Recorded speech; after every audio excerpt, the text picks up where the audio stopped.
There's this saying that I like, heights of great men or great companies reached and kept were not attained by sudden flight, but while their companions slept, toiled upward throughout the night. And so what I believe that innovation is that process of filling your cup with ideas that are going to materialize in terms of success into the future.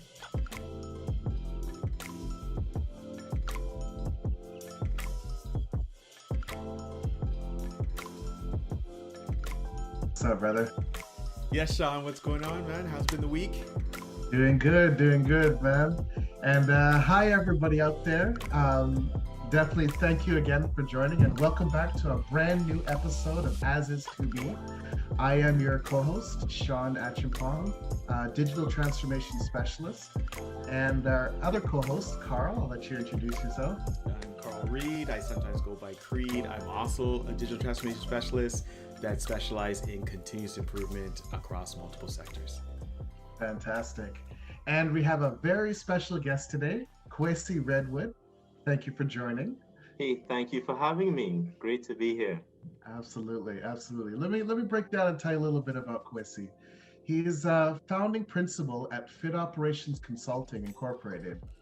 Over the course of his 18-year career with both Fortune 100 companies and as a business owner, Kwesi helped organizations 10x their growth so that they can deliver sustainable innovations to customers, culture, and internal productivity. Kwesi is on a mission to help high-growth businesses that want to embed innovation management into their day-to-day functions. So, wow, thank you again for joining.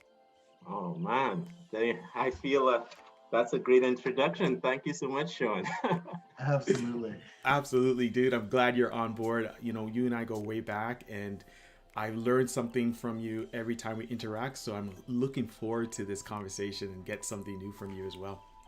Well, thank you, Carl. And, it's a joy for me to be here with you too. I love what you're doing. And I'm so excited for the opportunity to tell you a little bit about what I've been up to, answer your questions. And then I hope to continue to see you guys can drive this direction because I'm loving it. It's funny. I was actually watching a video yesterday about that, like all kids and cats and dogs interrupting meetings. It's so hilarious, right? But it's forgiving, right? Like it is what it is. You know what? That's the great thing about everyone going through this experience together. We all have developed tolerance. You know, there is no more work personality and home personality. There's just who you are. Yeah. Okay, I think he's upstairs now. All right. No problem, man. Okay. So, Kwesi, tell us about yourself and your background. Well, the best way to describe it is I like to call myself a simple boy from the islands. I spent my formative years in places like Jamaica and Trinidad, where I developed a love for all things warm, and then as well a love for technology. My background is in IT. I did a degree in computer science, and then that just led me into a career working in project management as well as operations for several large multinational companies. I then decided I'd want to learn and expand my horizons by doing a degree in business, which brought me to Canada. And since then, my journey has taken me through operations leadership for companies in retail, such as Sears Canada, as well as Walmart, and then to where I am today in operations, strategy, and development support for high growth companies. Wow, that's a handful in that one quick introduction. But I'm going to want to unpack that a little bit more. So it sounds like an amazing, illustrious career that you've been on, like this journey in the private sector, and you're enabling business planning, and you're also doing operations development. After that, then what compelled you to launch your Fit Operations consultant term? Well, Carl, the journey of learning about operations for me has been a lot of personal building and growth and understanding. So, if I flash back to the beginning, at the beginning, I just wanted to understand how to solve a problem using technology, algorithms, routines. Um, I started to see with project management and change management the opportunity to not just do that through my own efforts in a computer, but through team efforts. And then in operations, I started to understand how do I scale that to address all different aspects of the business's needs. So there is the need to execute, and that is operations. There's a need to manage through change and lead teams, and that's project and operations leadership. And of course, technology is part of the equation. Where so I know it's going to be a bit of a long answer, so please stay with me. But No, where, go ahead. That's what we're here for. Brilliant. We want to Let's hear hear it. it. Yeah, where brilliant. I where I saw fit operations opportunity was every company and every role that I've had, I just kept seeing that the horizon was, through how do I drive towards a horizon and how do I manage the team's execution towards a horizon which is still being updated and changed. The best companies, and I would say, are those who have many different tools in their toolkit that will help them to address the challenges of the future. And so, looking at CS Canada as an example, CS Canada was one of my early stops on my journey. And I saw a company that was an innovative company at the beginning, launching e-commerce through their catalog operation that then kind of ran out of ideas and therefore ran out of runway to get to the future. At Walmart, I saw a company that was at the top of its game from a retail operations standpoint, highly efficient, global, the largest retailer in the world. And in Walmart, I saw a company that was using innovation to power its way into the future. The future is not assured, and as any of us who've been in retail for long enough know, that industry is being disrupted with technology. And so, the best retailers are those who are going to find ways to continually reinvent themselves in order to get to that destination. And so, to answer your question, Fit Operations was born to help more companies find their roadmap to the future, using some of the practices and the learnings that I've had in my career to help founders, executives, and leaders within their own companies to develop structure and a process and a team culture to address the problems of the future, and innovation being one of the key drivers of that journey. Mm-hmm. There's a couple things that you mentioned, and you wouldn't think when you hear series, you wouldn't think of innovation, but you forget that they were the original when it comes to like the e-commerce play. Can you expand on that a little bit? Like, what were some of the things that you know from that perspective? You know what? Sales does not get a lot of credit for being innovative, and just like the Encyclopedia Britannica doesn't get a lot of credit for being a store of information, because when technology happens, technology is born of ideas that are usually come from solving a customer problem in the first place. So the reason that I mentioned this kind of is I've heard it said before that CS Canada was like the original Google. Imagine where once upon a time, when, especially in Canada, as large as Canada is, if you wanted to buy a product, you had to pretty much get your family into the wagon. You had to maybe drive a few days to the closest trading outpost and buy whatever was available there. And CS Canada found a way to deliver customers at-home ordering through the use of a catalog. And what's a catalog? Who prints anything today? As well as a telephone ordering and a system or a network of delivery points.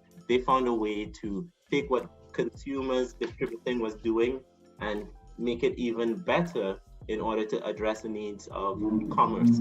And funny enough, that business at Sales Canada at its peak was over $1 billion. Can you imagine that? Over $1 billion in sales for a catalog ordering system that was a precursor to the e-commerce business. So all of that to say, Sears Canada was an early innovator, but with retail and technology disruption, um, they had a lot to think about. They had this business that was launched through uh, this e-commerce equivalent network. They had this huge fleet of stores. They had a large workforce, and they were dealing with technology change, consumer change in their space. And I think that what they did well was they continued to operate and try to manufacture profit and Mm-hmm. deliver to the needs of their investor as well as their employee stakeholder. The way they took their eye off the ball was really on how do we continue to build a roadmap to the future, because with the change in technology, with online competition, with consumer expectations changing, what are we doing to keep ourselves up to date, relevant to the customer, and driving towards a future? So I think that would be how Sears Canada kind of factored into my innovation journey. They are a teachable lesson for what happens when successful companies forget about innovation. So I'm curious to know, what have been your biggest learnings and experiences really since launching Fit Operations? Well, there are a few learnings, and I would say one, um, innovation doesn't happen just because you use technology. So I think you can't make the use of technology equivalent to being innovative. Yes, innovation does often leverage technology, but there's always a few very key points. One, there is leadership.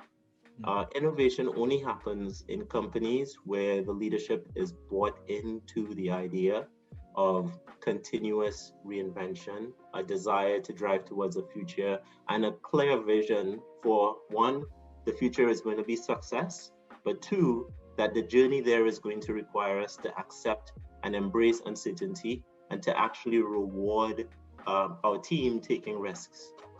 The second learning I would say is that innovation is a skill that should be learned by any organization. It's not something that one person can do by themselves in the organization. I think that uh, innovation embraces the idea of diversity and inclusiveness within the organization. The more voices that you can have at the table that are providing ideas to the organization on how they need to change and the imperatives for the future, the better off the organization can be. But at the same time, for many companies, that can be challenging on how do they manage through it, because on one hand, they already have an operation that they need to address, and that's the Sales Canada example. Mm-hmm. Innovation is easy, and it's not, we're just all smart folks, we'll figure it out. There's actually structure and process that you can put into place that creates an environment that supports innovation. And that's the last part. The third thing from a learning standpoint is innovation is a process. It's a precursor to projects. And so a lot of folks who want to do something innovative, their thinking is, well, I'll just get a project team pulled together, we'll get a charter drawn up, and then we'll just start putting it on a schedule, we'll execute, and then we'll deliver innovation at the end of it. And that is unfortunately not the best way to treat an innovation. Projects are great for many things, but they're not necessarily great environments to do a lot of learning and failing within the organization. And so what innovation does, it creates a structure that is a feeder to projects as well as future development planning. But it does it in a safe environment that is inclusive. It brings together different skill sets. It provides the right levels of governance within the organization, and it keeps the executives engaged in the innovation process. So what it really can do in a nutshell is it's a culture builder for an organization when done well. And the companies that we look to as innovative are those that are doing the best job of actually bringing all of the different facets of their team together in an environment that promotes and supports the success of innovation for the company. Mm. I like the term innovation as a process, and not just because I'm specialized in process and I'm a nerd that way, but I like the thinking that it's not just at the end or at the beginning, it's a journey, right? It's a process. I'm curious, do you have any tactics that you lean on to utilize innovation through this process, through this journey? Oh yeah. Well, you can't have a good process without having a playbook, right?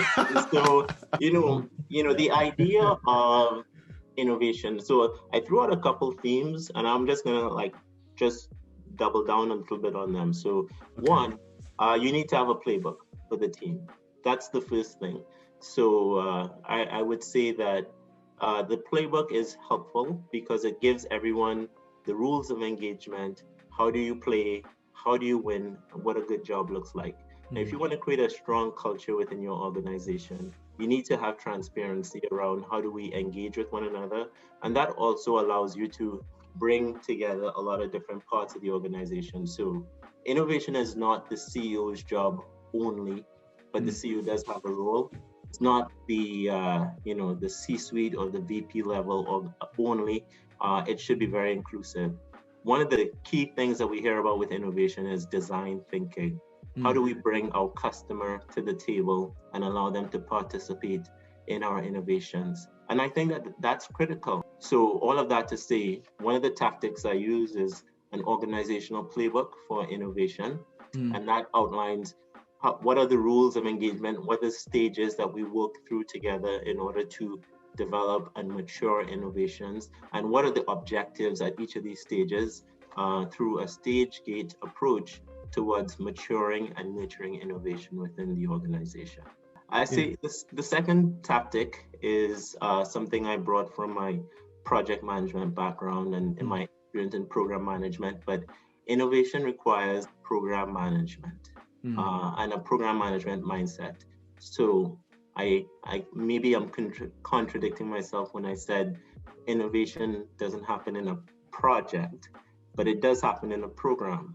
So the idea of program is really about creating structure, creating process that enables innovation, measures the progress of innovation, and keeps the team engaged with the right level of information and mindset throughout it all.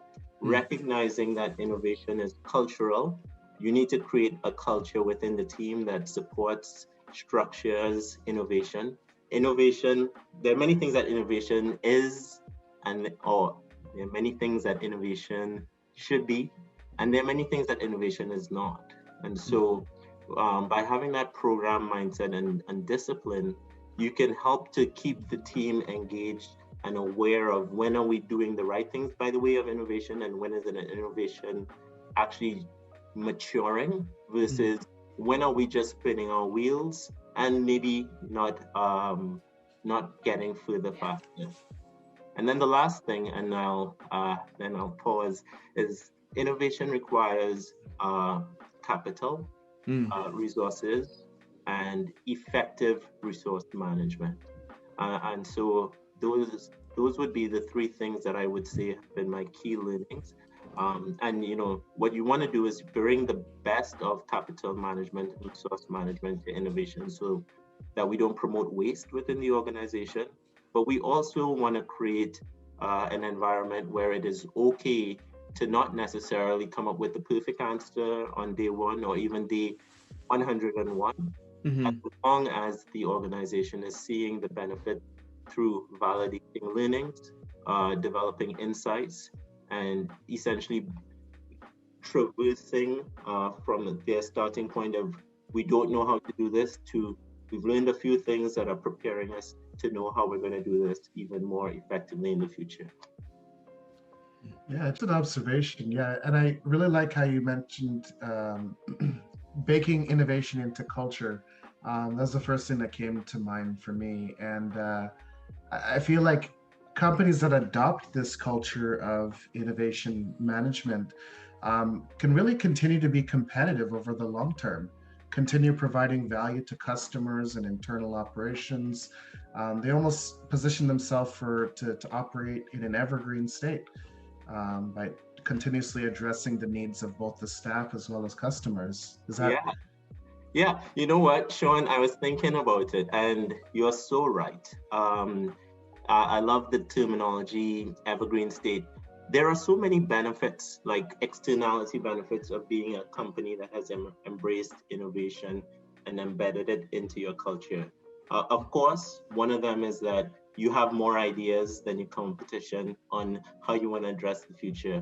And not just ideas that you haven't really pressure tested, but ideas that are in your, call it bailiwick, that are going to be coming to fruit before too long. I was thinking, there's this thing that I like, heights of great men or great companies reached and kept were not attained by sudden flight, but while their companions slept, toiled upward throughout the night. And so what I believe that innovation is that process of filling your cup with ideas that are going to materialize in terms of success into the future. Once you have those ideas and you've nurtured them and you've matured them, this is what you're going to be shipping in the fall. This is what you're going to be shipping in spring 2022. And here's how you're going to be building that funnel towards the future.